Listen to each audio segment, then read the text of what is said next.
आइए, सुनिए, देखिए, समझिए सनातन सत्य। जैसी दृष्टि वैसी सृष्टि, दृष्टि विज्ञान।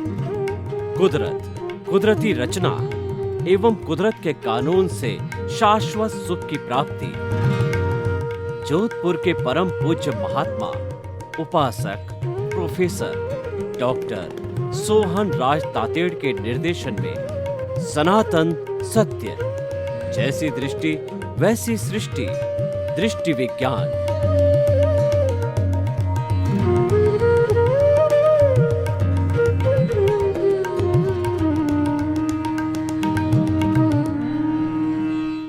चंदेषु निम्मल यरा आईचेषु अय्यं पयासैरा सागरवर गंभीरा सिद्धा सिद्धिं मम दिशन्तु सिद्धा सिद्धिं मम दिशन्तु।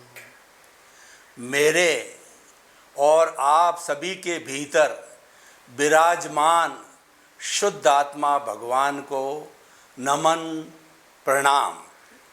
भाइयों और बहनों, मातृशक्ति को नमन। सनातन सत्य यह कार्यक्रम हम आपको क्यों प्रस्तुत करना चाहते हैं, इसके लिए मैं बताना चाहता हूं कि मानव जीवन के अंदर 4 चीज़ें अत्यंत दुर्लभ है। मानव जीवन का मिलना, ईश्वर की वाणी सुनने का अवसर मिलना, ईश्वर की वाणी में श्रद्धा होना और ईश्वर की वाणी को आत्मसात करना।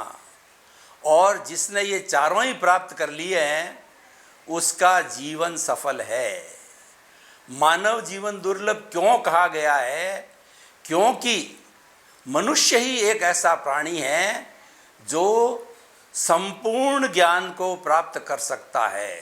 संपूर्ण ज्ञान का अर्थ हो गया केवल ज्ञान। 360 डिग्री के ज्ञान को केवल ज्ञान कहते हैं। और जब यह ज्ञान कोई भी इस औदारिक शरीर वाला मनुष्य प्राप्त कर लेता है तो इस औदारिक शरीर के अंदर वह स्वतः ही भगवान ईश्वर परमात्मा बन जाता है। मनुष्य ही एक ऐसा प्राणी है जो कि परमात्मा बन सकता है, क्योंकि हमारे भीतर जो आत्मा विराजमान है उसमें परमात्मा बनने की अर्हता है। अब हम परमात्मा कैसे बने, उसके लिए हमें सनातन सत्य, यूनिवर्सल ट्रुथ, सार्वभौम सत्य की आवश्यकता रहती है कि what is the ultimate reality of this ब्रह्मांड, of this cosmos, of this world. वो हम सनातन सत्य के माध्यम से आपको देना चाहते हैं। और ये हमारा सनातन सत्य कुदरत, कुदरती रचना और कुदरत के कानून पर आधारित है। जो सारा ब्रह्मांड है वह कुदरत है। और इस कुदरत के अंदर जो 84 लाख जीवा योनि के प्राणी जो जिनके बर्थ प्लेसेज हैं और आत्मा की संख्या अनंत है, वो उसका सनातन सत्य प्राप्त करके और वो शाश्वत सुख को प्राप्त करते हैं। ऐसा सुख जिसके बाद कभी दुख आता ही नहीं है। अतः हम उस शाश्वत सुख को प्राप्त करने के लिए सनातन सत्य कार्यक्रम देते हैं। आज बहुत सुंदर विषय लेकर के हम आपके सामने प्रस्तुत हो रहे हैं। आज का हमारा विषय है द्वैत से अद्वैत की ओर जाना। द्वैत का मतलब कम से कम 2 और अधिक से अधिक संख्या, असंख्य, अनंत संख्या, ये सारे द्वैत के अकाउंट में आती है। और जब व्यक्ति अकेला हो जाता है, कोई वस्तु अकेली हो जाती है, तब वो अद्वैत कहलाती है। तो हमारा आज का विषय है कि जो है वो भेद में से अभेद को आओ, यानी जो आपका इतना जो भेद में भेद है, उस सब को मिटा करके आप अभेद बन जाओ, क्योंकि जो सुख है वो अभेद के अंदर है। तो ये सारी जो दुनिया है ये द्वैत के अंदर आती है। कोई भी व्यक्ति झगड़ा करना चाहता किसी से अकेला नहीं कर सकता। उसके लिए कम से कम 2 लोग चाहिए और ज्यादा हो तो मॉब होती है, तब झगड़ा होता है। और देखिए कि हमारी ये 2 हाथ है, दोनों हाथों को मिलाने से ताली मिलती बजती है, एक हाथ से ताली नहीं बजती है।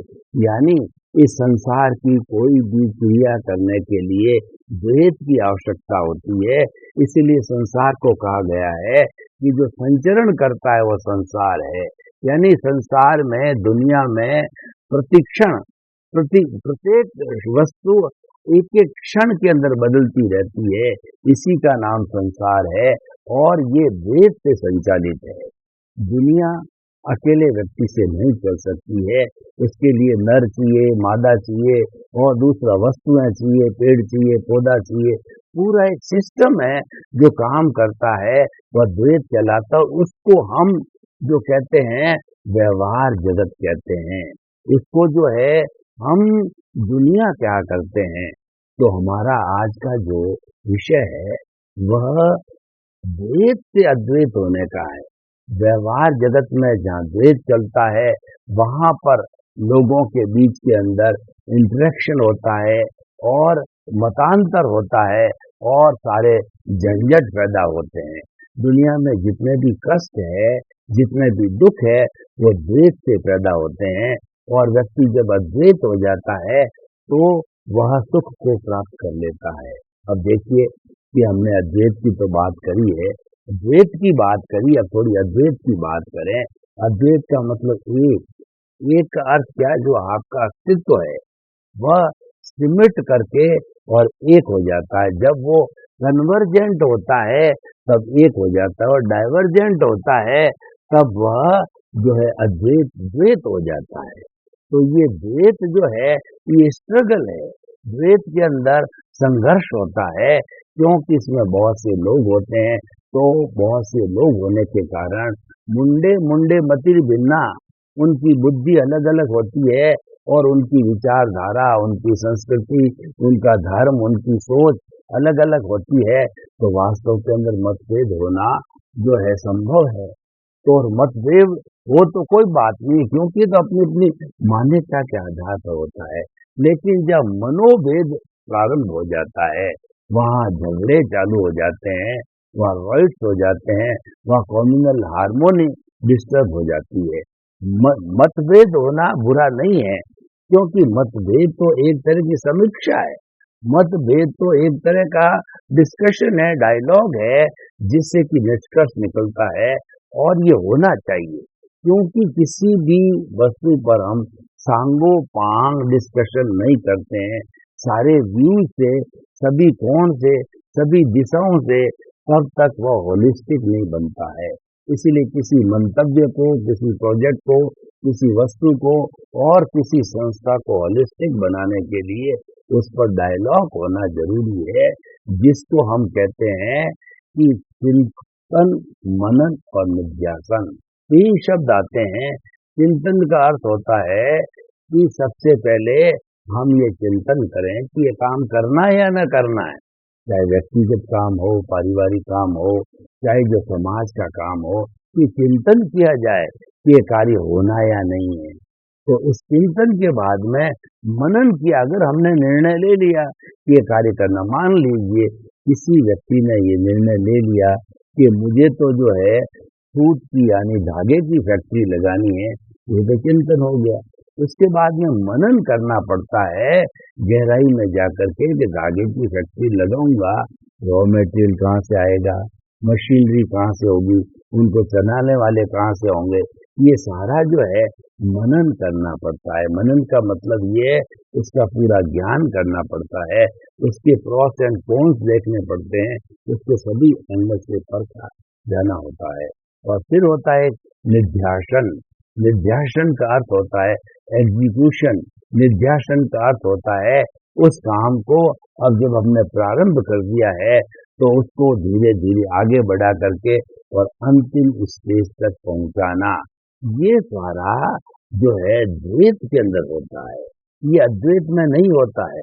अद्वैत के अंदर तो हमारा जो अस्तित्व है, यानी जो हमारी शुद्ध आत्मा है, वो अपने मूल स्वरूप में रहती है और मूल स्वरूप के अंदर वो ज्ञाता है, वो दृष्टा है, वो जानने वाला है, देखने वाला। केवल उसके साथ में आनंद की अनुभूति है, फीलिंग्स होती है और कुछ भी नहीं होता, क्योंकि आपका अस्तित्व है वो तो अमूर्त है, उसको मूर्त जो है वो देख देता है, वरना वास्तविक स्वरूप के अंदर तो वह अद्वैती है।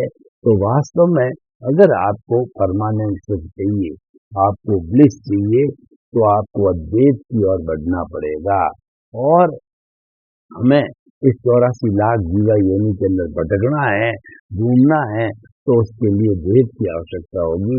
इस द्वैत के इतने इतने भेद हो गए हैं कि अनलिमिटेड जो है भेद हो जाते हैं। जैसे कि जो है वो अगर जीवित प्राणियों के जगत को देखें तो कितना द्वैत का क्लासिफिकेशन है, एकेंद्रिय, द्वेंद्रिय, त्रिंद्रिय, पंचेंद्रिय, नरक गति, प्रियंस गति, मनुष्य गति, देव गति और 84 लाख जीवा योनियां हैं। ये सारा जो है वो द्वैत के अंदर आता है। जबकि अद्वैत की बात करें तो इतना कुछ भी चिंतन नहीं करना पड़ता है।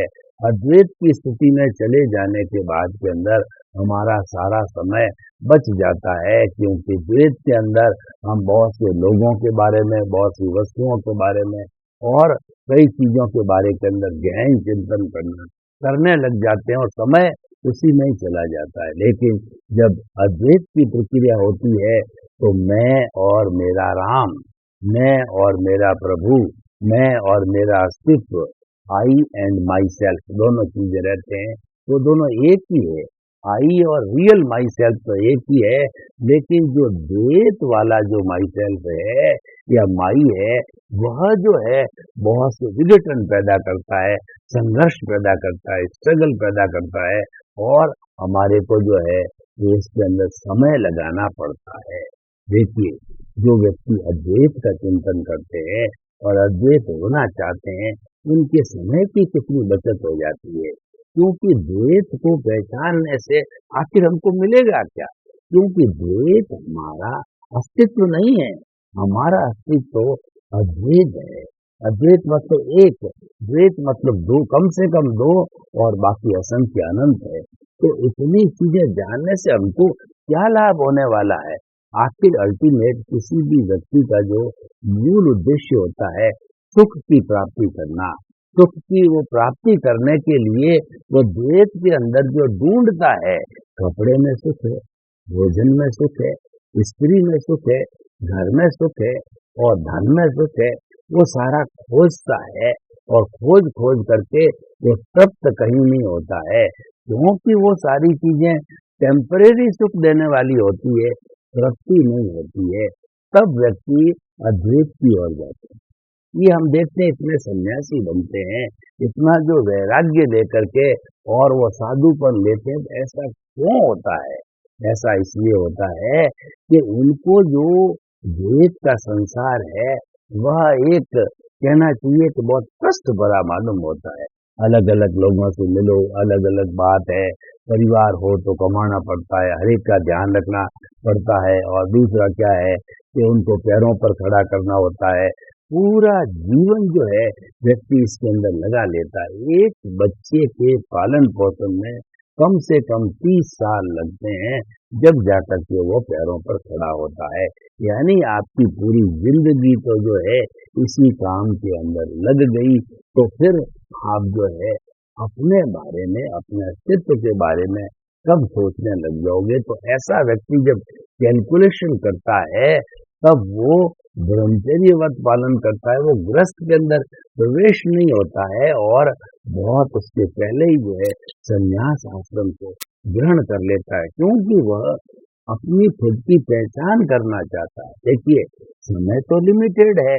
अगर आप सारा समय द्वैत के अंदर लगाओ या अद्वैत के अंदर लगाओ, समय जो है नहीं बढ़ सकता, क्योंकि ईश्वर ने 24 आवर्स ही दिए हैं, 25 घंटे किसी को नहीं दिए हैं। और इन जो है 24 घंटों में मान लीजिए व्यक्ति सोने का, खाने का, पीने का, शरीर की सब जो है आवश्यकताओं का काम करने के बाद अधिकतम काम करेगा तो 12 घंटा काम करेगा और वो सबको एक समान मिलता है। तो सवाल ये है कि उस एक समान समय के अंदर हम सदुपयोग कैसे करें, उसका उपयोग कैसे किया जाए, उसके उपयोग करने के दो तरीके हैं। या एक तो तरीका है कि आप दुनिया को जानते रहो, समझते रहो और करते रहो। जब आप दुनिया को ही जानने लग जाओगे, यानी व्यवहार जगत, जब दुनिया को ही जानने लग जाओगे और दुनिया से के ही संपर्क में रहोगे, तो अल्टीमेटली आपको हासिल क्या होना है, क्योंकि जो आप चाहते हो वह तो अद्वैत के अंदर है, वह द्वैत के अंदर नहीं है। तो हम इसको दो भागों के अंदर बांटते हैं कि द्वैत है वो हमारा हिसाब है, द्वैत है हमारा, क्योंकि ये to the every action there is equal and opposite reaction. हम पूर्व जन्म के अंदर एक्शन करके आए हैं, उसका हमको रिएक्शन मिलता है। जो पूर्व जन्म में कॉज डाल के आए हैं, उसका हमको इफेक्ट मिलता है। क्योंकि law of the nature is that to the every cause there is effect is there. तो हमने जब कर दिया है तो उसका हमको भुगतान करना ही पड़ेगा।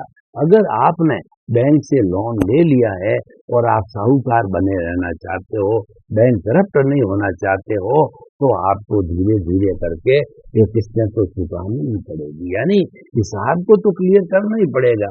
तो जो द्वैत है ये हमारा हिसाब है, हमारा पैदा किया हुआ है और हमको ये करना ही पड़ेगा, उसमें हमारी बाध्यता है, कोई स्वतंत्रता नहीं है। इसीलिए वो तो जैसा चल रहा है उसको चलने दो और अद्वैत जो आपका लक्ष्य बनाओ और अद्वैत की ओर जाना, ये हमारा दृष्टि विज्ञान है, ये हमारा सनातन सत्य है। क्योंकि एक ही हमारी जो आत्मा है, जीव है, प्रभु है, ईश्वर है और चेतन तत्व है, वही हमारा रियल अस्तित्व है और वही हम हैं। तो उसकी पहचान करने में समय लगाना और उससे वार्तालाप करना, उसके साथ संपर्क करना है, ये सारा अद्वैत का अकाउंट है। तो हमें वो समय अद्वैत के अकाउंट में भी लगाना चाहिए, क्योंकि वो हमारा दृष्टि विज्ञान है और वो हमारा रियल पुरुषार्थ है। क्योंकि उसकी जो कुछ भी उपलब्धि होगी उसका सीधा फायदा हमारे को मिलेगा। फायदा क्या मिलेगा कि हमने द्वैत में रह करके और जितनी कॉजल बॉडी को बढ़ाया है, वह कॉजल बॉडी धीरे धीरे समाप्त होती जाएगी, धीरे धीरे उसका जो है वो कमी होती जाएगी, यानी उसकी आंशिक निर्जरा होगी। और जो संपूर्ण निर्जरा हो जाएगी तो उसके बाद हम एब्सोल्यूट जो है अद्वैत हो जाएंगे। एब्सोल्यूट अद्वैत का अर्थ यह होता है कि व्यक्ति जो है समस्त कर्मों से मुक्त होकर के और वह जो है वो सिद्ध बुद्ध और मुक्त बन जाता है। तो भाइयों और बहनों, ये जो हमारा द्वैत और अद्वैत का जो कॉन्सेप्ट है, ये हमने वेदांत से लिया है और ये बहुत अच्छा कॉन्सेप्ट है। ये हमारा जीवन का लक्ष्य बनाता है। अगर आपने द्वैत और अद्वैत को अच्छी तरह से समझ लिया तो एक सुंदर लक्ष्य बन जाता है कि हमको अद्वैत बनना है। और अद्वैत तब बना जाएगा जबकि हमारा द्वैत का जितना हिसाब है, जितना व्यवहार है, उसको पूरा करना पड़ेगा। क्योंकि कहा गया है कि विचार जो है व्यवहार शुद्धि बिना निश्चय शुद्धि नहीं है। जो हमारा अद्वैत है वो तो निश्चय है, वो अजर अमर हमारा अस्तित्व है। और जो व्यवहार जगत है वो हमारा भुगतान है, वो क्रिएटेड है, उसको तो भोगना ही पड़ेगा। और जब पूरा भोग लिया जाता है तब वो उसकी संपूर्ण निर्जरा कहलाती है। आत्मा से कर्मों का अलग होना, ये जो है आंशिक निर्जरा कहलाती है।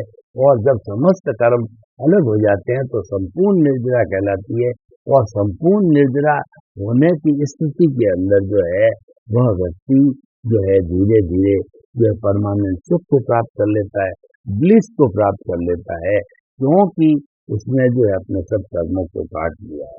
तो अब देखिए कि आइए आज हम इस एपिसोड को तो है ओपन टू दी ऑडियंस करते हैं और ऑडियंस से भी ये जानकारी लेना चाहते हैं कि हमने जो विषय लिया है कि द्वैत से अद्वैत की ओर जाना, क्या यह विषय प्रैक्टिकल है, क्या यह विषय जो है प्रासंगिक है, वायबल है और इससे लोगों को फायदा हो सकता है।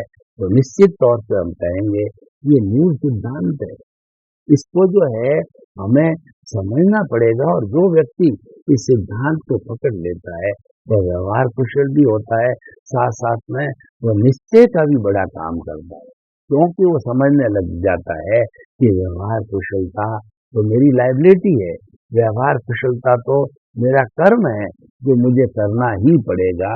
तो व्यवहार कुशलता करते करते जो है मैं अपने स्वरूप को प्राप्त हो जाऊं, मैं अपने निजी जो है गुण धर्म के अंदर चला जाऊं, तो ये एक लक्ष्य बन जाता है।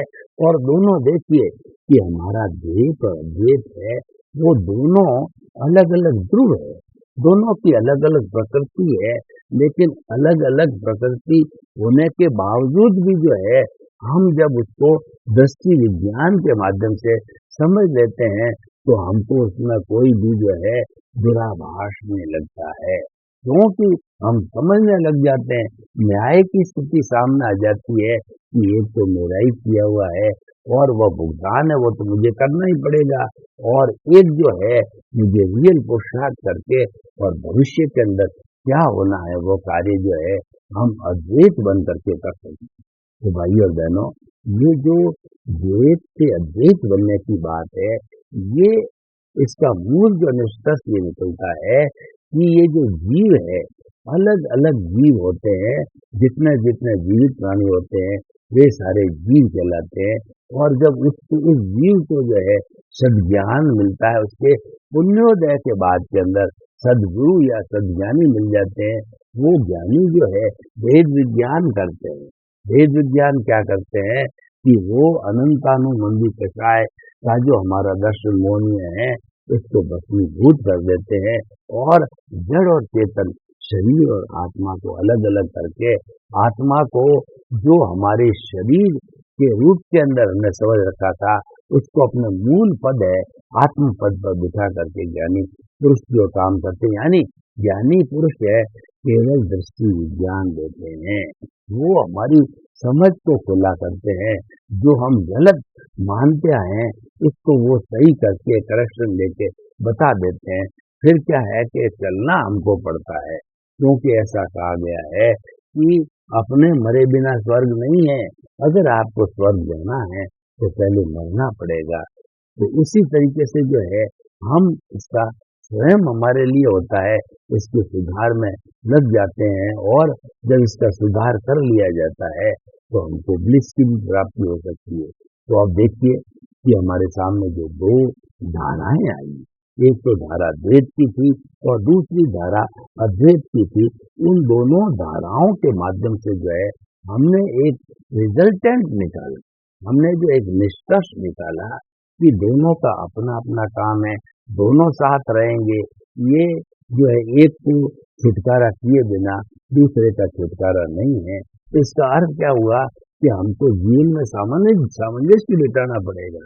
हमारा जो बाह्य जगत है, जो इंद्रियों से हम देखते हैं, खुली आंखों से देखते हैं, और एक बंद जगत होता है वो अद्वैत का जगत होता है, और वो भीतर का जगत है, उसके गुण धर्म और उसके लौ अलग हैं, और बाहर के गुण धर्म और लौ अलग है, लेकिन फिर भी हमको उसमें परेशानी बिल्कुल नहीं होती है, क्योंकि हमारी समझ सही हो गई है, और ये समझ जो है सनातन सत्य के माध्यम से जो है सही की जाती है।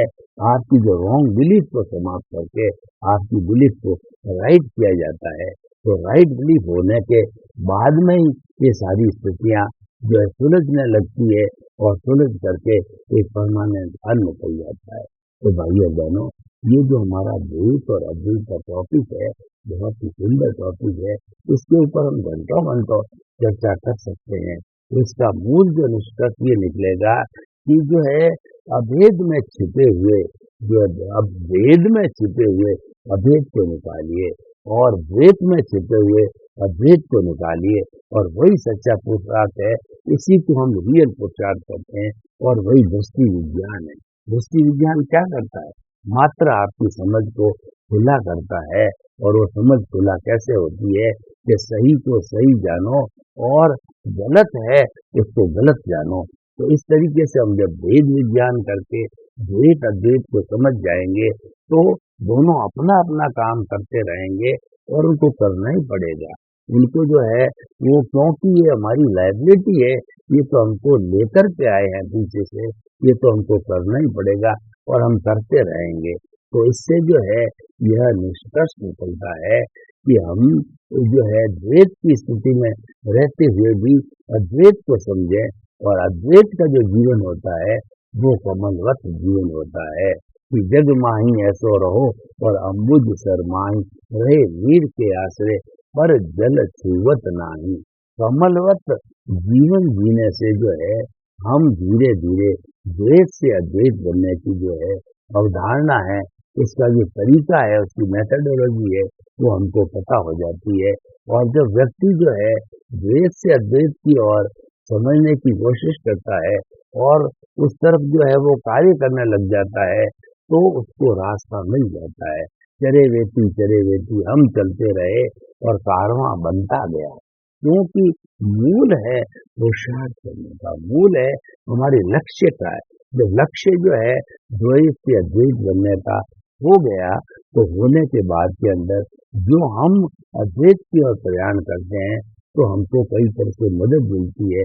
सबसे बड़ी मदद तो ये है कि वो हमारा जो अस्तित्व है, हमारा जो प्रभु है, हमारा जो भगवान है, वह खुद हमको आशीर्वाद देता है और वह खुद जो है हमारी मदद करता है। क्यों कहा गया है कि God help those who help themselves, जो है लोग, ईश्वर उसकी मदद करते हैं जो स्वयं अपनी मदद करता है। स्वयं अपनी मदद करने का अर्थ हो गया कि वो पुरुषार्थ करता है, और ये रियल पुरुषार्थ है। ये पुरुषार्थ सही दिशा में होता है कि चेतना की जानकारी करना, चेतना के अस्तित्व को जानना और उसके साथ के में रहना, ये जो है एक अद्वैत की स्थिति है। जब कोई भी व्यक्ति अद्वैत बन जाता है तो वह बिल्कुल अकेला रहता है, वह अपने से अपनी बात करने लग जाता है। जो मुक्ति की अवस्था होती है, उसको किसी पर आधारित नहीं रहना पड़ता है, क्योंकि जो आधारित रहा जाता है वो हमारा जो है वो जगत का, हमारा जो व्यवहार का जगत कहलाता है। अतः आप द्वैत से अद्वैत की ओर आइए। आप सभी के प्रति मंगल भावना, शुभकामना। सर्वे भवन्तु सुखिनः, सर्वे सन्तु निरामया। लोक के सब जीवों को सुख मिले, शांति मिले, आनंद मिले। आपके प्रति मंगल।